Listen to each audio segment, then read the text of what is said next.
things that help you. So instead of them hurting you, how can you welcome? How can you have a mindset to welcome them with a smile and deal them with courage and move forward? So Ooh, so that's I one like of the, this. yeah, it's one of the most important elements of next level growth. But many people, when they're looking at obstacles and barriers, they see it as a negative. But in fact, it's the biggest positive that you can actually get. What are some examples of barriers as you see them? So there are two different things. Obstacles are different and barriers are different. Okay, so those are two different terms and they have two different meanings. The barriers can be physical barriers, which are real, and psychological barriers that are in our minds. I'll give you an example. Physical barriers. You may have a condition. You're in a wheelchair. You have immobility. That's a physical barrier. But even with the physical barrier, as we have seen many stories and seen many movies, that there's so many people who have overcome their physical barriers with a lot of courage, and going through in life and moving forward. So physical barriers should not stop you from moving forward. The second thing is psychological barrier. Psychological barrier could be, I'm not ready yet. I'm not ready yet. So that's in your mind. You may feel that you're not ready because you have that psychological barrier in your mind. But the reality is, if you go out and step in and maybe find people who can get you ready, your readiness can jump through the roof. So that's a psychological barrier. An obstacle are hurdles, things that come in the way that you have to find a way to overcome them. And obstacles are a way for God to teach us, things in life and business. They're God's way of teaching us that, okay, this is something that has happened in life. This is something you have to face. And once we face our fears, they don't control us. But until we don't face our fears, until we don't face these obstacles, until we don't face these barriers tend to control us than us controlling them. So go ahead. No, that's powerful. Keep going, keep going. And for the record, anybody that gets involved in the conversation today will win a copy of Bimal's book. So let's get this conversation fired up. I want to see questions. I want to see engagement. That's what this is all about at the Laws of Life. This is an interactive talk show. So feel free to ask questions. So keep going, Bimal. Keep going. Get us fired up. Yeah, so that's the fears. Think about obstacles and barriers, and you may have obstacles and you may fear them. But then there are two mindsets that we have: leadership mindset and victim mindset. You can have that victim mindset that, okay, I'm a product of this and this happened to me, this shouldn't have happened, and then you can deal with that, but that won't help you get anywhere. But you take a leadership mindset where you deal with courage and confidence and make all the decisions in life with that leadership mindset. Those are the two opposite ends. Even when you are not feeling good, you could feel that you're a victim. You need to take medication, you need to do this, you need to do that. Or you could fight it with internal resources, go for a walk, exercise, do things. And that's why you need to be physically and mentally healthy when you start your day. That's the most important part, that everybody needs to understand, that before you start your day, you want to be physically and mentally healthy, to take charge of your day. Because every day comes with a lot of challenges. Every day comes with obstacles. Every day comes with barriers. And once you are ready to start your day, you can make it happen. You can make the day happen to you instead of you happening to the day. So that's very important. Make yourself happen to the day. The only way you can do it is absolutely being physically and mentally healthy. I can tell you a story of a company to give you an example how psychological barriers. So this was a company that they print badges and accessories, and one of the things they said, well, we'll never get into the printing of it because it's too costly. We will need a lot of space. And, one of the simplest questions I asked them, what's the easiest thing to print? And they said, well, alphabets and numbers. And turns out that there's a big demand for badges with just alphabets and numbers. And they built a $3 million business, additional line of revenues within 6 months by buying a $50,000 machine in a 6 by 6 square foot space that they could easily fit in. And they added a bunch of multi-million revenues just by doing that. So the barriers are in our mind. The barriers are in our mindset that we have to overcome. That's very true. And was it you gave them the vision to purchase that equipment that helped them grow their business exponentially? It started with me asking a very simple question: what's the easiest thing to print?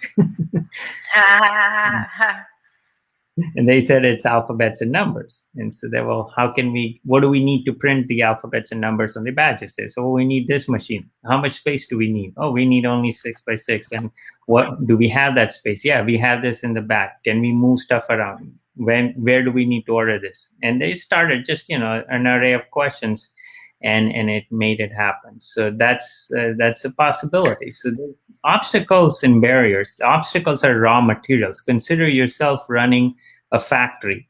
And if you're running a factory, you need first raw materials. Or if you're a woman, think about you cooking in the kitchen, if you cook. So the very first thing you need is raw materials. If you need, you need ingredients when you're cooking something. True. So the ingredients.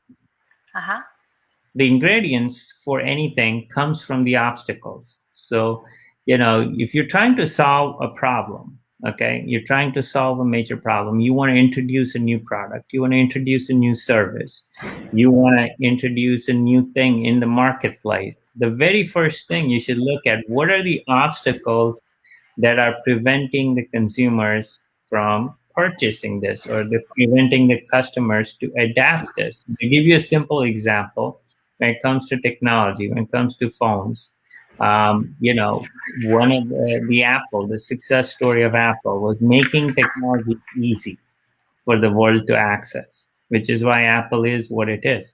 So one of the things they saw as an obstacle is that for the rest of the people, it is very complicated to use the phone with a lot of resources, buttons, tools, things about the flip phones that we had in the old days, where you could hardly type. So Apple said, the biggest obstacle it is that it's complicated for people to use a phone. So we have to make the phone easily accessible and usable and make it friendly. There's nothing out there, and it's just finger touch. Okay, everything happens with your finger. And so that's how they came up with that. And that's removing all the other obstacles. And then that's how it became one of the most successful products, phone products. So think about obstacles and barriers as ingredients, as raw materials, as things that you need to build a product, to build a service, to build something wonderful that you want to see accomplished in life and in business. Does that make sense? Yeah, it definitely does. I never thought of an obstacle as a raw material. So that is a different mindset for me. But that's not surprising, because you're always sort of teaching us to look at life in a different way. And it's inspiring. I love what you said about taking the ingredients of the business. What do you think is the best way to get organized as a business owner? So it's a very deep question and very broad question as well, because there's a lot of elements that require a business owner to get organized. But I would say that the very first thing an entrepreneur has to think about, that even if I'm a solopreneur, even if I'm by myself, I sit in 12 different seats, or I wear 12 different hats, okay, regardless of whether I'm by myself or I have a team. So the first hat is marketing. Okay, so you need to score yourself on the marketing and say, okay, where am I today? Where would I like to be? And how do I get there?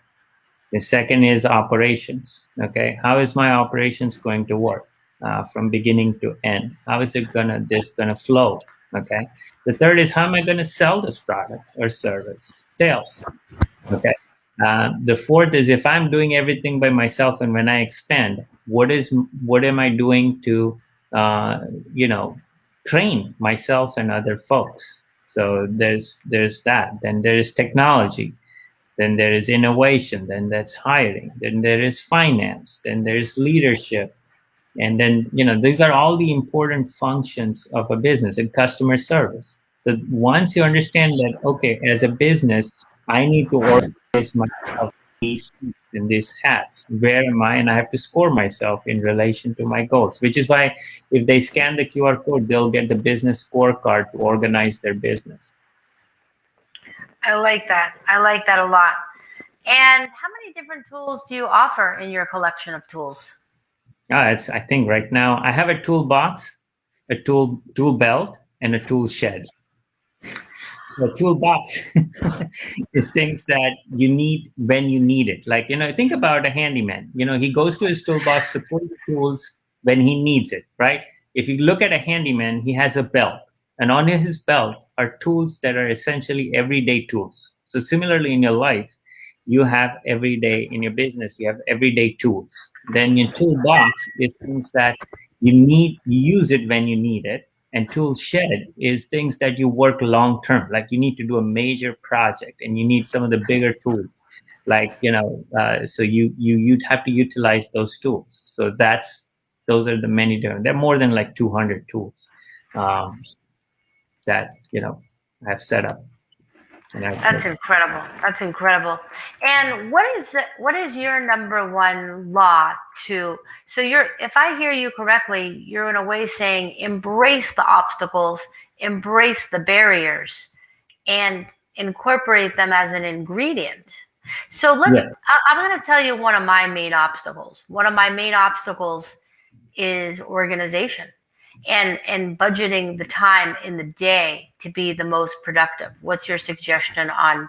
So that? Organization has to divide into several different things. So organization of time, organization of people, organization of tasks, organization of documents or flows. So you have to pick one thing. When you say organization, you have to say, what do I want to organize? Do I want to organize my time?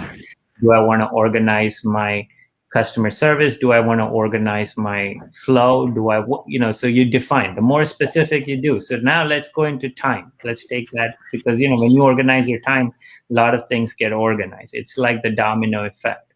So the best way to organize your time is, if you scan the QR code, one of the tools is the daily time quadrants, which divides the time into 4 different quadrants. And those quadrants are, the first one is your charge. The second one is proactive. The third one is halftime. The fourth one is reactive. And the fifth one is disconnect.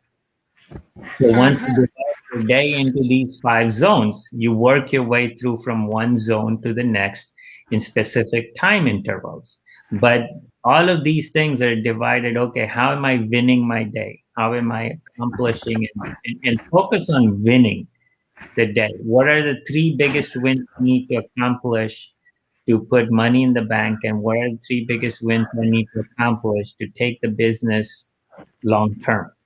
You probably heard, I love it. I love it. Find the wins of the day. Set goals for wins of the day. So at the end of every day, you feel positive and motivated. Am I right? Right. So the target 6 wins. That's what I'm saying. 6 wins. The 3 wins are short term, which will help you get money in the bank, cash flow, things like that. And these are things that are absolutely essential to keep the ball rolling. And 3 wins that would help you jump long term, will make a leap. So what are some of the things that I can do that will help me take a leap and do something that's long term that I'm not currently doing? I like that. Well, I want everybody to visit Bimal's Linktree. He has many, many tools. Connect with Bimal, have a consultation with him. He's transformed my business. And just watching this show is taking us to the next level every day. Let's keep these conversations engaged. Let's keep going. Bimal, thank you for everything you do to teach our community. And we'll see you Thank you. here every Monday at 10:30. It's And great to have this on Mondays because it's also good for me. It gets the Mondays started on a good note. I'm so happy to hear you say that. And I truly look forward to this every week. And we're going to keep spreading the word about this show because this show matters. This show is motivating entrepreneurs, nonprofits, business people of all kinds, individuals. You can't lose when you watch the Laws of Business Breakthroughs. You can only win. So thank you, Bimal, and have a wonderful day. Thank you. Bye-bye.